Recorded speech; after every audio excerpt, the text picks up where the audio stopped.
반갑습니다. 송주준입니다. 오늘 제가 영상을 통해서 중요한 한 가지 좀 부탁을 드리려고 합니다. 제가 이제 정치에 대한 논평을 하면서 문재인 대통령을 쭉 바라보다 보면은 뭔가 조금 이상한 게 있어요. 우리가 봤을 때는 경제면 경제, 외교면 외교, 뭐가 됐든지 간에 잘하는 게 정말 하나도 없는데 어떻게 된 것인지 지지율은 잘 나온다라는 것입니다. 그렇지 않습니까? 총선 때도 마찬가지인 것이고 현재도 마찬가지예요. 박근혜 전 대통령 당시를 생각해 본다면 당시 보수 우파 정당의 지지율이 4%그 정도밖에 안 나왔었습니다. 근데 현재 지금 문재인 정권에서 터져나오고 있는 문제들을 보면은 박근혜 정권보다 심하면 심하지 덜하지 않지 않습니까? 근데도 어떻게 된 것인지 계속해가지고 문재인 대통령에 대한 지지율은 어느 정도 안정적으로 나오고 있습니다. 이런 식의 지지율과 관련된 문제는 문재인 대통령뿐만이 아닙니다. 총선 당시에도 어떤 후보에 대해 가지고 정당에 대해 가지고 지지율을 생각해 본다면은 뭔가 이상한 게 한두 가지가 아니에요. 지지율이 이상하다라고 말씀을 드리는 것은 그냥 단순하게 음모론이 아닙니다. 설문지가 어떻게 작성이 되어 있냐, 질문이 지금 어떻게 되어 있냐, 그리고 답변하는 방식은 어떠냐, 이거에 따라 가지고 지지율이 천정부지로 다르게 나올 수가 있습니다. 가장 최근에 같은 경우는 윤석열 검찰총장에 대한 지지율이 어떤 언론사에서 같은 경우는 9%대 이 정도로 나오기도 하고 또 다른 언론사에서 같은 경우는 30%대 이렇게 나오기도 해요. 언론사에 따라 가지고 누가 설문조사를 했냐에 따라 가지고 지지율 격차가 이런 식으로 극명하게 다르게 나타나는 것인데 이거는 굉장히 중요한 문제입니다. 왜냐하면 한국 사람들 같은 경우는 특히나 이 지지율에 강력하게 영향을 받습니다. 자기만의 어떤 주관, 자기만의 어떤 철학을 가지고 판단하기보다는 대세를 따르는 것, 그게 한국 사람들의 대표적인 특징 아닙니까? 안철수 신드롬이 있었고 반기문 신드롬이 있었고 이런 식의 신드롬이 발생하는 기본적인 이유는 집단 지성, 그거에 의해서가 아닙니다. 안철수라고 하는 사람, 반기문이라고 하는 사람, 그 사람이 어떤 주류로 우뚝 쓰다 보니까 그거에 그냥 대부분의 사람들이 그냥 맞나 보네, 저게 그냥 올바른 건가 보네, 그렇게 그냥 따르게 된다라는 것이죠. 저는 그래서 현재 지금 문재인 대통령에 대한 지지율 그리고 여당에 대한 지지율이 이렇게 높게 나타나는 이유는 크게 두 가지라고 봅니다. 하나는 기본적으로 악의적으로 의도적으로 잘못 작성되어 있는 설문지, 그리고 그런 식의 설문지가 발표가 되었을 때 저게 그냥 주류인가 보다 라고 사람들이 생각해서 하나의 그냥 여론으로 형성이 된다라는 거, 이 두 가지가 지금 현재 집권 여당과 문재인 대통령에 대한 지지율의 비밀이라고 생각합니다. 여러분도 잘 아시는 것처럼 현재 지금 한국의 여론조사는 몇 개의 회사가 주도하고 있습니다. 그리고 그런 식으로 주도하고 있는 회사가 어떤 정치적인 성향을 띠고 있는지도 여러분들이 잘 아실 거라고 제가 믿습니다. 제가 오늘 영상을 통해서 부탁드리고자 했던 것이 바로 이겁니다. 진보 좌파적인 성향을 가지고 있는 여론조사 회사들이 여론조사를 악의적으로 의도적으로 하고 그리고 그런 식으로 만들어진 결과를 통해서 여론을 형성하고 그게 집권 여당에 도움이 되는 방식으로 가는 이 악의 순환을 우리가 끊어야 된다는 것입니다. 저는 그래서 이런 논평을 하면서 계속해가지고 고민을 했습니다. 어떻게 해야지 우리가 제대로 된 여론조사를 할 수가 있을까?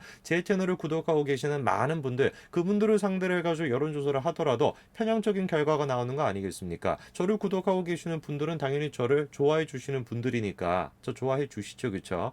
그렇게 좋아해 주시는 분들이니까 그분들을 상대로 해가지고 여론조사를 한다면은 이것도 마찬가지로 편향적인 결과가 나오는 거 아니겠습니까? 그래서 진보, 좌파, 보수, 우파, 연령층, 그리고 직업, 모든 것들을 포괄할 수 있는 진정한 여론조사가 어떻게 해야지 가능할까? 제가 정말 고민을 많이 했습니다. 그런데 그렇게 고민하던 와중에 제가 한 회사와 협업을 할 수 있는 기회가 생기게 됐습니다. 오늘 제가 소개시켜드리고자 하는 회사가 바로 리얼리서치라고 하는 여론조사 기관인데요. 이 지금 회사 같은 경우는 기존에 있었던 방식과는 다르게 블록체인 기술을 통해 가지고 여론조사를 하게 됩니다. 블록체인을 기반으로 하고 있기 때문에 다른 어떤 여론조사 기관보다도 안전성이 높습니다. 그리고 설문지 자체를 갖다가 제가 주도해 가지고 작성을 또 할 수 있고, 그리고 설문을 하고자 하는 사람이 작성을 할 수 있기 때문에, 그리고 그 설문의 내용이 뭔지까지도, 질문이 뭐였는지까지도 다 볼 수 있기 때문에 악의적으로 의도적으로 왜곡하는 것은 불가능합니다. 서울시장 선거 앞두고서 얼마나 또 많은 여론조사가 쏟아져 나오겠습니까? 악의적으로 그렇게 의도적으로 잘못 작성이 되어 있는 설문지를 통해 가지고 마치 특정 후보가 잘 나가는 것처럼 그런 식으로 부풀리는 결과가 얼마나 많이 나오겠습니까? 그렇게 우리가 여론조사 때문에 지난 총선에서도 얼마나 많은 어려움이 있었습니까? 이번 서울시장과 부산시장 선거에서는 그런 식의 여론조사 여론조사에 우리가 좌지우지돼서는 안 됩니다. 리얼 리서치라고 하는 여론조사에 우리가 참여함으로써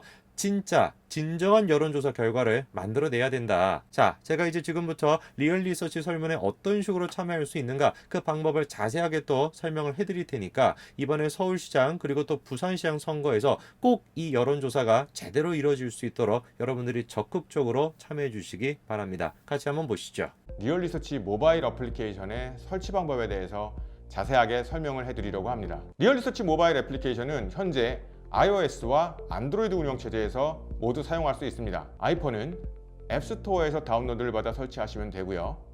갤럭시 노트와 같은 안드로이드 운영체제를 사용하는 모바일 기기는 플레이스토어에서 다운로드를 받아서 설치하시면 됩니다. 안드로이드의 경우 플레이스토어를 클릭하고 들어가셔서 한글로 리얼 리서치를 검색하셔도 되고요. 영어로 리얼 리서치를 검색하셔도 됩니다. 이렇게 리얼 리서치 하고 검색해 주시면 맨 위에 보시면 리얼 리서치 서베이 앱이라고 나오는데요. 자, 오른쪽에 있는 초록색 설치 버튼을 눌러서 설치해 주시면 됩니다.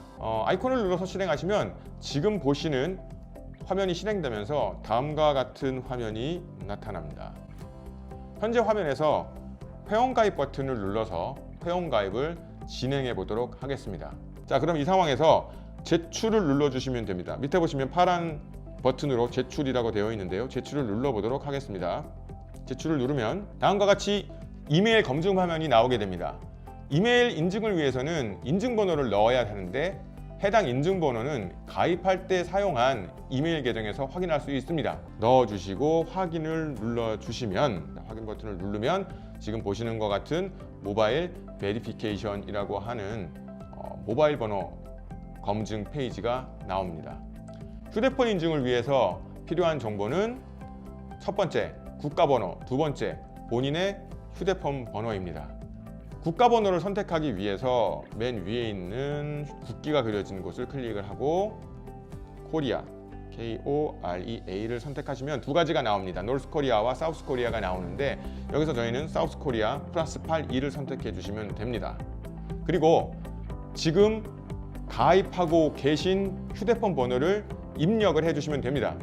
국제전화에서는 앞자리 0을 생략하고 입력하기 때문에 010에서 0을 빼고 10 이런 식으로 입력해 주시면 됩니다. 화면에 보이는 로그인하기 버튼을 눌러 보도록 하겠습니다. 로그인을 하시면 이제 지갑을 생성을 하시게 되는데요. 지금 보이시는 화면에서 지갑 생성을 누르시면 사용할 비밀번호를 입력하시게 됩니다. 사용하실 비밀번호를 입력하고 제출을 누르면 다시 한번 비밀번호를 입력하고 확인하고 제출을 누르시면 됩니다. 자, 그러면 문제없이 지갑용 비밀번호가 생성되었으면 다음과 같이 KYC 프로필을 입력하라고 하는 화면이 나타나게 됩니다. KYC 프로필은 설문 애플리케이션에서 설문을 진행하기 위해서 최소한으로 필요한 정보이기 때문에 번거로우시더라도 꼭 완료해 주셔야 합니다. KYC를 한번 진행해 보도록 하겠습니다. 성별, 남성, 결혼 유무, 기혼. 다음, 자, 생년월일 입력하는 난이 나왔습니다. 생년월일을 그리고 확인을 누르면 다음. 그럼 국적을 선택하겠습니다. 국적에서는 안타깝게 지금 한글 검색이 안 되기 때문에 영어로 검색을 해주셔야 됩니다. 코리아, 노스 코리아, 사우스 코리아 중에서 사우스 코리아를 선택하시면 되고요. 사용 가능 언어, 저희는 한국어를 사용을 하죠. 코리안, 한국어 선택을 했습니다. 확인. 그리고 거주 국가, 저는 한국에 거주하고 있기 때문에 코리아, 사우스 코리아 확인. 자, 거주 도시는 서울에 살고 있기 때문에 SEOUL 서울을 검색하시면 지금 서울이 나오죠. 자, 서울을 눌러서 서울로 바꾸고 확인을 누르면 자, 거주 도시 서울로 선택된 것을 보실 수가 있습니다. 자, KYC 프로필 거주 도시까지 지금 모두 완료한 상황입니다. 여기서 확인을 누르겠습니다. 자, 확인을 누르면 자, 현재 KYC 레벨은 1로 등록되어 있고 KYC 1레벨에서 가능한 설문들을 여러분들이 보실 수가 있습니다. 지금까지 더 인스퍼레이션 채널 캔디 브레인이었습니다. 감사합니다.